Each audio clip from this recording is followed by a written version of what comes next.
Hi, I'm Danny. And I'm Matt. And we're talking about Marvel's What If Episode 7. So, party on. The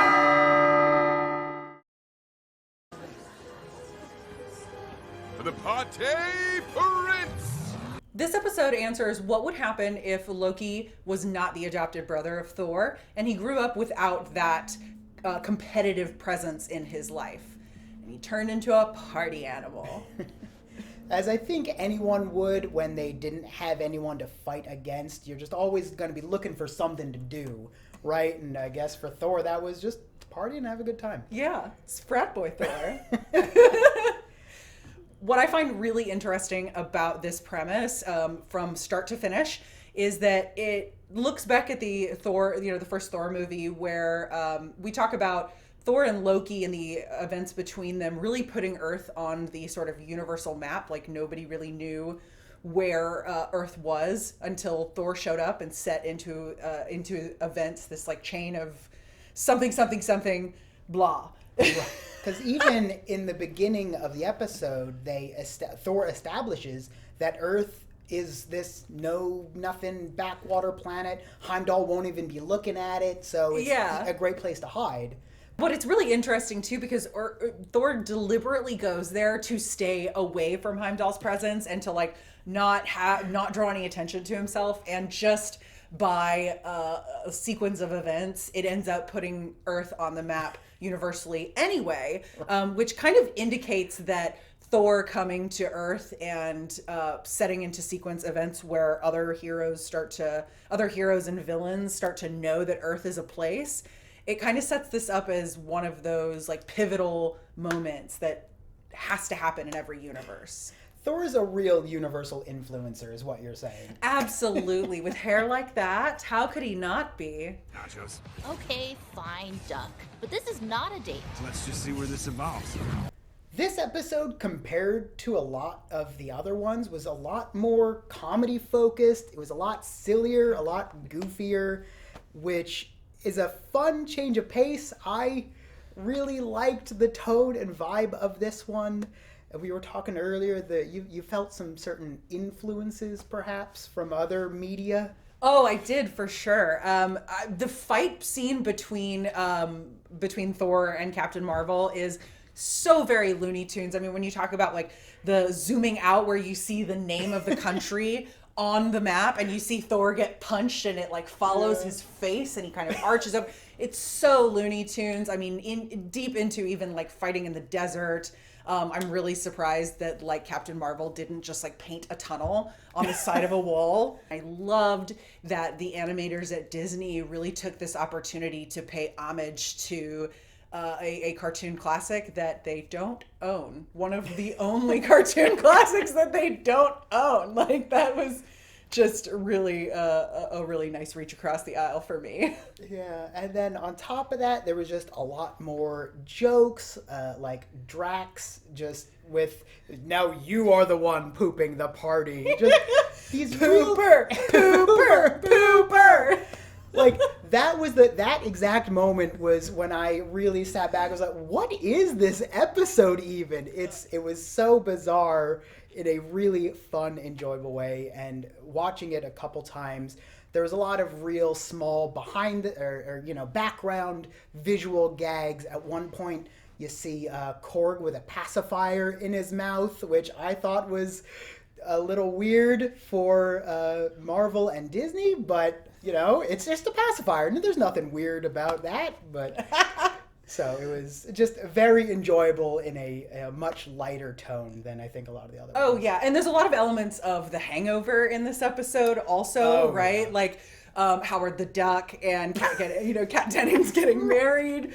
I absolutely love that. There's just so many different elements of The Hangover, and even kind of 90s sitcom setups. 100%. Yeah, you've got the fact that Thor manages to like Ferris Bueller the whole day and bring it all around before his mom shows up to like crack his ass into is really magical. You can't stay. Wait, where are you going? Come back. No. You do have to stay here. So this episode also had a lot of really great cameos in it from various stars. Who was your favorite? So I think the biggest cameo, if you want to call it, in my opinion, was Loki. He had very big. He had a very big part in a lot of ways. I loved their Loki and Thor's new dynamic. It was so Brother from another it mother. was so sweet. I really loved that. But one thing that also I thought was just cool, subtle world building is the fact that Loki looks completely different. I was also really excited to see Nebula, who had not been all operated upon and destroyed, when was actually having some fun. I love fun Nebula. But let's see, Surtur hitting on the Statue of Liberty was a really good move. We've all been there. Ladies and femme people, we've all been there, a guy. Yeah, she's a good-looking woman. Yeah. A smoldering guy melts your arm off at the bar. Big eye roll. Hate it. Director, the party atmosphere seems to be spreading. Is Thor the god of party in this universe? And here's what makes me ask this question, this deeply philosophical question about the nature of who Thor is because Maria Hill says that party is spreading across the globe, like the party attitude is spreading across the globe. And I understand that some of that is like people coming to Earth, or beings coming to Earth and partying, but she talks about it as if it's happening sort of in this wave that kind of indicates that Thor has a superhuman party power. Is he the party god? That's an interesting, he's got a very bacchanalian aura about him of just gets people into that revelry, because that is an established power in a lot of these mythological religions. So that's a very valid point. Happily ever after. Wait, what? At the very end, we see the Watcher, which is standard for this, but we get a really good look at him now, I think for the first time, right? At each episode, he is getting clearer and clearer into view, which indicates that he's getting sort of closer to the story, closer to getting involved, which is a big Watcher no-no. But what I also found really interesting is that he also looks like Jeffrey Wright. Sure. Because you're looking at, all of this animation that draws characters to look a certain way. And, we've seen the Watchers before in Guardians of the Galaxy 2, and they kind of have nondescript facial sort of facial expressions. But this Watcher, Uatu specifically, looks very much like Jeffrey Wright, and I appreciate that because it also kind of gives me a little bit of hope that we might get a live action glimpse at him as well. Maybe. Yeah. That'd be fun. Because he can do anything.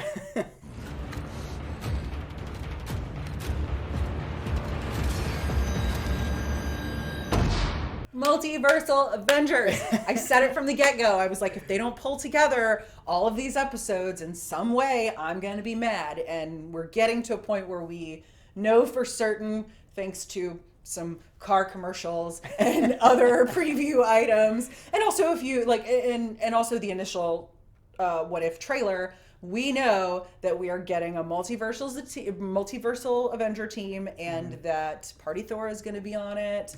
That Star-Lord T'Challa is going to be on it. Apparently next week our episode is about Gamora, so we're and she's wearing Thanos' armor, so that's really exciting, and she's going to probably be a part of that team. Of course, Captain Peggy Carter, and a version of the Black Panther. We don't know if it is T'Challa or if it's Killmonger or what's going on there. But I would hope it would be Killmonger because I need them to kind of give his character a little more substance after that last episode. It would certainly, because in that initial trailer there was that round shot of all of the, I guess, new multiversal Avengers, and you see all those characters in there, and I'm eating my words. Last time we were here, I said I didn't think it would happen. I was wrong. I can admit it. So you were right. Yes. Yes. I'm just taking in a moment. I love Enjoy it. Bask. All right. How often do you get to be right about MCU predictions? I mean, it's really a crapshoot. First contact with, I don't know, that guy. He looks like a loser. Big talk coming from a brunette. Overall, this was the most fun episode for me personally, and that includes the zombie episode because I loved the zombie episode. will die on that hill. But yeah, I'm glad that What If is bringing the fun again, because that was some real doom and gloom, darkest timeline garbage there for a few minutes. I hate it. I always I grew up with Looney Tunes like we were talking about earlier. So Tom and Jerry and all those, like, that is my vibe. So any lighthearted, goofy, slapstick comedy, I'm 100% for, and that we got a lot of in this episode. So Bless. 100% loved it. Love it. So those are our thoughts and our deepest feelings about this newest episode of Marvel's What If. What do you think? Tell us down below in the comments, please. What's your favorite joke? Give us a one-liner. Lay it on us. We're always down in the comments, so any thoughts, feelings, or whatever you got, just let us know. And we will see you next time. Again, I am Matt. I'm Danny. See you next time. Bye-bye.